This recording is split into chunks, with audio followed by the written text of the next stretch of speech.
არალეგიტიმურ პარლამენტში არალეგიტიმური ირაკლი კობახიძე საუბრობს იმაზე, რომ ქვეყანაში სიღარიბე დამარცხდა, არის ეკონომიკური კეთილდღეობა, აღარ არის კორუფცია, არადა 400,000 ბავშვი იღებს სოციალურ შემწეობას. 2025 წელს აი ამ ბაზას 23,000 ახალგაზრდა მოზარდი დაემატა. ეს არის ისტორიული ციფრი, დრამატულად იზრდება ქვეყანაში სიღარიბე, არათუ არ მცირდება, არამედ იზრდება. და საერთოდ აღარ ლაპარაკობს ირაკლი კობახიძე თავის მიერ წამოწყებულ კამპანიაზე, მაღალ ფასებთან ბრძოლა რომ დაიწყო, კომისიო ბანა რომ დაიწყო და გითხრა რომ 86%-იანი ფასნამატი არსებობდა, ანუ კორუფციული წილი, კორუფციული დანამატი, რომელიც სუს უნდა დაეშალა.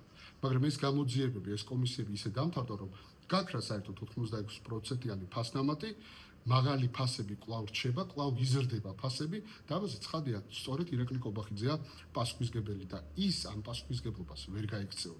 ამ კორუფციაზე, კორუფციულ წილზე, კორუფციულ დანამატზე ირაკლი კობახიძესთან ერთად პასუხისმგებელია ბიძინა ივანიშვილი, რომელმაც ქვეყანაში ყველა დონის კორუფციას ორკესტრს დაუდო სათავე.